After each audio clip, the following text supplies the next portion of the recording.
But his delight is in the law of the Lord, and in his law doth he meditate day and night. Let me tell you about my great God.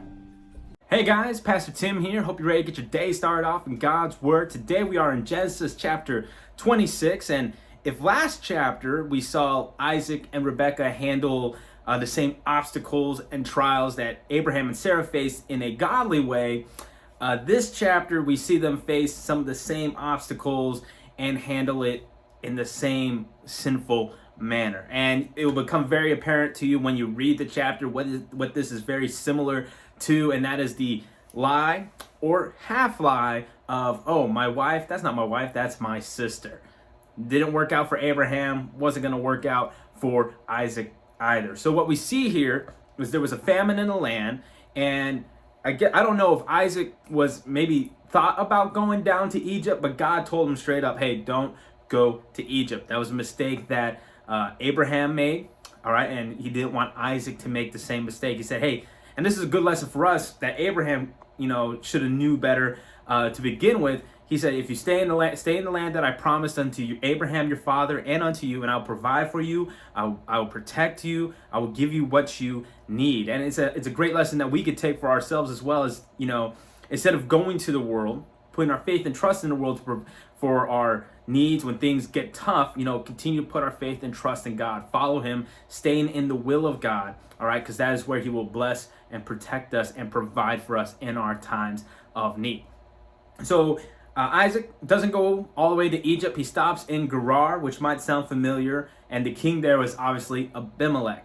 Now, I don't know for certain if this was the same Abimelech of Gerar that Abraham ran into, but if it was, he definitely knew better than to fall for the same trick twice that we see in this chapter, because what happens is the men start to notice and inquire of Rebekah, and Isaac lies and says, oh, she's just my sister. All right, because Rebekah, much like Sarah, apparently was a very beautiful woman and one to be desired. And Isaac, just like his father, was scared for his own life, so he lied and said, no, that's not my wife, that's my sister. Same old lie, same old sin, just as his father. Now, Abimelech, when he notices some things are not quite right, notice this whole time Abimelech doesn't seek after her himself, all right? He probably learned a lesson from when he did that with Abraham. And so when he finally sees, like, you know what, something's not right here. You guys are a little too close. You guys are a little too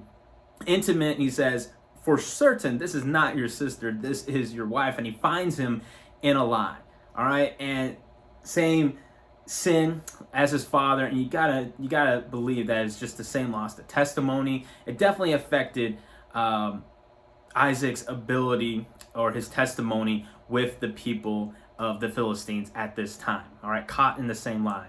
And Abimelech, he rebukes him for it. And guys, it's always a sad thing when a heathen king, in this case, but when people of the world can rightfully rebuke a Christian.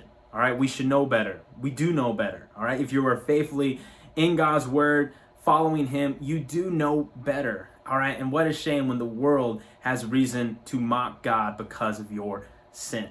All right, and Isaac finds himself in the same situation.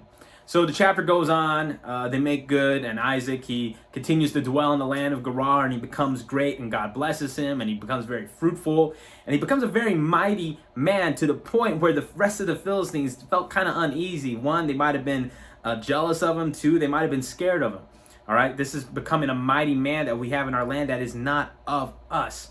All right, so Abimelech eventually tells him, hey, man, you got to go. All right, you're just causing some unease amongst the people, and it's probably just better if you went away. So Isaac goes away. God continues to bless him. He continues to grow into a mighty man, the beginnings of that great nation. And eventually we see Abimelech come back on the scene to make a pact or a treaty of sorts with Isaac, because as he says, hey, we can see that the Lord is with you.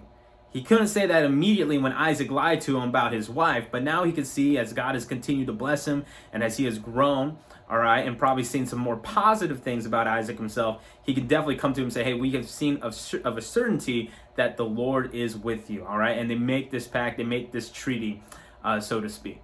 All right, so that's all we got for chapter 26, all right, guys? So hopefully you read the chapter through, wrote down a couple of things, circling one main thing. Tell somebody about that, and always tell somebody about what it is you get out of God's word each and every day.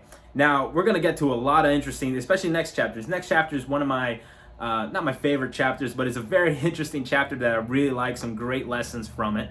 All right, and I can't wait to share that with you tomorrow. Other than that, hope you guys have a great day. Stay safe, stay healthy. God bless.